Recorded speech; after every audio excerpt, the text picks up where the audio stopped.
तो चलिए आज के इस दिलचस्प एक्सप्लेनर की शुरुआत करते हैं। आज हम किसी हॉलीवुड की थ्रिलर फिल्म की बात नहीं कर रहे हैं। हम बात कर रहे हैं असल जिंदगी की एक ऐसी डकैती की जिसने सच में पूरे देश को हिलाकर रख दिया था। हमारे पास जो सोर्स मटेरियल है उससे हम समझेंगे कि कैसे कुछ लोगों ने एक चलती ट्रेन को ही अपना निशाना बना लिया। मेरा यकीन मानिए ये कहानी आपको किसी फिक्शन से कम नहीं लगेगी। 342 करोड़ रुपए, जरा सोचिए इस रकम के बारे में। ये कोई छोटा मोटा अमाउंट नहीं है। 8 अगस्त 2016 की वो अंधेरी रात थी जब सेलम चेन्नई एग्मोर एक्सप्रेस तमिलनाडु के ग्रामीण इलाकों से गुजर रही थी और इस ट्रेन के 2 पार्सल कोच में पूरे 342 करोड़ रुपए रखे हुए थे। मतलब पटरियों पर मानो एक खजाना दौड़ रहा था। और जाहिर सी बात है, इतने बड़े खजाने ने एक बहुत ही खतरनाक साजिश को न्योता दे दिया। अब आपके दिमाग में ये सवाल जरूर आ रहा होगा कि भाई एक आम पैसेंजर ट्रेन में इतना सारा कैश आखिर कर क्या रहा था। तो बात यह है कि ये सॉइल्ड करेंसी थी। मतलब वो पुराने फटे या गंदे नोट जिन्हें बैंक नष्ट करने के लिए रिजर्व बैंक यानी आरबीआई के पास भेजते हैं। तो 226 सील बंद लकड़ी के बक्सों में ये नोट भरे हुए थे और सुरक्षा के लिए ठीक पीछे वाले डिब्बे में 18 हथियारबंद पुलिसकर्मी भी तैनात थे। सब कुछ एकदम सेफ लग रहा था, कम से कम देखने में तो ऐसा ही था। छत पर डकैती और अफसर की एक खिड़की। तो एक तरफ थे 18 हथियारबंद पुलिस वाले और दूसरी तरफ था एक ऐसा मास्टर प्लान जिसे बहुत ही बारीकी से बनाया गया था। इन डकैतों ने इस ट्रेन के पूरे रूट की, इसकी टाइमिंग की महीनों तक रेकी की थी। उन्हें बस एक ऐसे मौके की, एक ऐसी विंडो की तलाश थी जहां सुरक्षा सबसे ज्यादा कमजोर हो। और उन्हें वो कमजोरी मिल भी गई। देखिए, सेलम से लेके वृद्धाचलम तक के रास्ते में ट्रेन एक डीजल इंजन पर चलती थी। इसका मतलब है कि ट्रेन की छत के ऊपर वो जानलेवा हाई वोल्टेज बिजली के तार नहीं थे और स्पीड भी थोड़ी कम थी। लेकिन वृद्धाचलम क्रॉस करते ही इंजन इलेक्ट्रिक हो जाता था। तो चोरों के पास अपना काम खत्म करने के लिए बस यही एक छोटा सा भौगोलिक हिस्सा था। उनका टाइम फ्रेम एकदम फिक्स था। अब जरा उस रात की टाइमलाइन पर गौर करते हैं। रात के 9 बज रहे थे जब ट्रेन सेलम से निकलती है। 10:15 बजे के करीब जब ज्यादातर यात्री गहरी नींद में थे, 5 चोर ट्रेन की छत पर आते हैं और बैटरी से चलने वाले कटर से उसे काटना शुरू कर देते हैं। उनके लिए हर एक सेकंड कीमती था, क्योंकि उन्हें हर हाल में रात 11 बजे वृद्धाचलम स्टेशन पहुंचने से पहले ये पूरा काम खत्म करना था। अब ये डकैती की कैसे गई, ये जानकर आप सच में हैरान रह जाएंगे। कोई बहुत हाईटेक गैजेट्स नहीं थे। उन्होंने कटर से छत में बस एक 2 बाई 2 फीट का छेद बनाया, रस्सियों के सहारे 2 लोग अंदर लटके, बक्सों के ताले तोड़े और ध्यान से सुनिए, नोटों को भरने के लिए किसी फैंसी बैग का नहीं बल्कि लुंगियों का इस्तेमाल किया। जी हां, लुंगियां। फिर जैसे ही ट्रेन वेलूर ओवरब्रिज के पास थोड़ी धीमी हुई, उन्होंने वो नोटों से भरी लुंगियां नीचे फेंकी और खुद भी एक इंतजार कर रही वैन में भागने के लिए छलांग लगा दी। और पता है, जब तक किसी को जरा सी भी भनक लगती, वो 5 करोड़ 78 लाख रुपए लेकर गायब हो चुके थे। जी हां, लगभग 5.25 करोड़ रुपए। ट्रेन अपनी रफ्तार से चलती रही और पीछे बैठे उन 18 पुलिस वालों को कानों कान खबर नहीं हुई कि उनके ठीक आगे वाले डिब्बे में देश की सबसे बड़ी ट्रेन डकैती हो चुकी है। लेकिन असली कहानी तो डकैती के बाद शुरू होती है। एक ठंडी पड़ चुकी जांच। अगली सुबह जब ट्रेन चेन्नई के एक्समोर स्टेशन पहुंचती है और आरबीआई के अधिकारी कोच का दरवाजा खोलते हैं तो उनके तो होश ही उड़ जाते हैं। छत में एक बड़ा सा छेद और पूरे फर्श पर पुराने नोट बिखरे हुए। और बस यहीं से शुरू हुई एक ऐसी इन्वेस्टिगेशन जो बहुत जल्द एक बंद गली में जाकर अटकने वाली थी। तमिलनाडु सीबीसीआईडी के सामने जो रुकावटें थीं वो सच में बहुत बड़ी थीं। सोचिए, ना कोई सीसीटीवी फुटेज, ना कोई सीधा चश्मदीद गवाह, और सबसे बड़ी दिक्कत तो ये थी कि उन फटे पुराने नोटों की सीरियल नंबर कहीं दर्ज ही नहीं थे। मतलब उन्हें ट्रैक करना लगभग नामुमकिन था।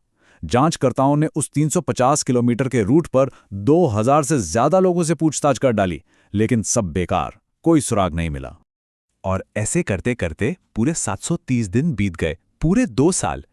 पुलिस और जांच एजेंसियों के लिए यह बहुत ही फ्रस्ट्रेटिंग समय था। इतने बड़े पैमाने पर चोरी करने वाले आराम से आजाद घूम रहे थे और पुलिस के हाथ पूरी तरह से खाली थे। सैटेलाइट और सिग्नल, जब हाईटेक से मिला लो टेक। देखिए, जब पुराने और रिवायती तरीके काम नहीं आए तो जांचकर्ताओं ने कुछ ऐसा किया जो आपको किसी साइंस फिक्शन मूवी का सीन लगेगा। हताश होकर सीबीसीआईडी ने आधुनिक तकनीक और आईटी एक्सपर्ट्स की मदद ली। इस पूरी घटना में एक बड़ा ही दिलचस्प कॉन्ट्रास्ट है।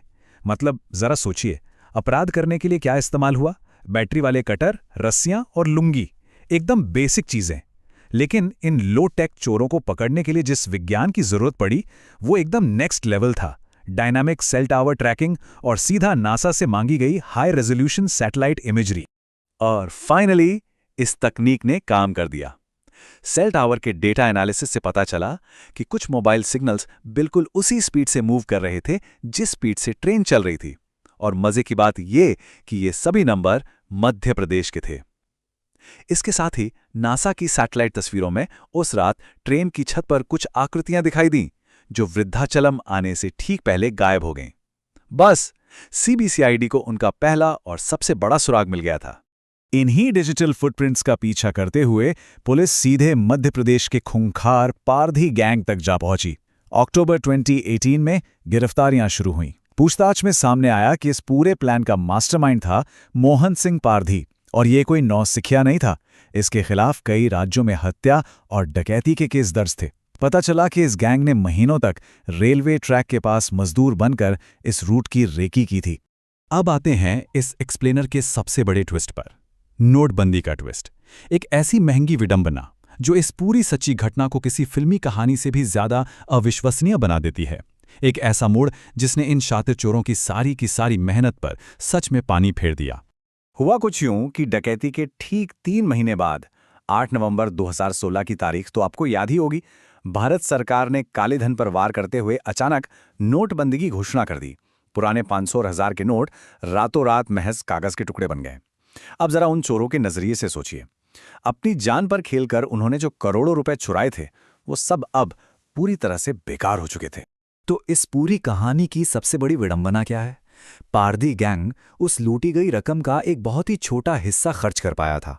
बाकी के बचे हुए करोड़ों रुपए जो अब इल्लीगल हो चुके थे, पकड़े जाने के डर से उन्हें खुद अपने ही हाथों से उन नोटों में आग लगानी पड़ी। जी हां, करोड़ों रुपए उन्होंने खुद जला दिए। द फ्रस्ट्रेटिंग आफ्टरमैथ, सिस्टम की कमियां। खैर, इस डकैती का असर सिर्फ चोरों पर ही नहीं पड़ा। इस घटना ने हमारे सिस्टम की कुछ बहुत ही बड़ी और खतरनाक कमियों को दुनिया के सामने ला दिया था, जिसके बाद काफी कुछ बदलना जरूरी हो गया था। अपनी कमजोरियां उजागर होने के बाद रेलवे और आरबीआई को अपनी सुरक्षा व्यवस्था में काफी बड़े बदलाव करने पड़े। अब सिर्फ पीछे वाले डिब्बे में नहीं, बल्कि जिस कोच में कैश होता है वहीं अंदर हथियारबंद पुलिस तैनात की जाती है। सीसीटीवी कैमरे और रियल टाइम जीपीएस ट्रैकिंग को भी अनिवार्य कर दिया गया, और खासकर उन रूट्स की सख्त रिस्क मैपिंग की गई जहां बिजली के तार नहीं हैं, ताकि कोई और गैंग फिर कभी ऐसी किसी विंडो का फायदा ना उठा सके। लेकिन इन सब के बावजूद एक बहुत ही कड़वी सच्चाई भी है जिसे नजरअंदाज नहीं किया जा सकता।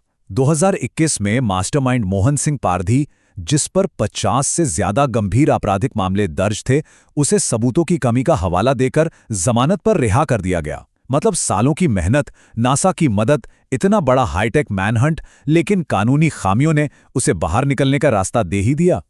तो जाते जाते ये एक्सप्लेनर आपके लिए एक बहुत ही गहरा सवाल छोड़ जाता है। जरा सोचिए, अगर 50 से ज्यादा एफआईआर वाला कोई क्रिमिनल मास्टरमाइंड महज सबूतों की कमी के कारण आजाद घूम सकता है, तो ये हमारी न्याय प्रणाली के बारे में क्या कहता है? क्या हमारे सिस्टम में ही कहीं कोई बड़ा छेद तो नहीं है? इस बात पर जरूर विचार कीजिएगा। आज के इस विश्लेषण में हमारे साथ जुड़ने के लिए बहुत बहुत शुक्रिया।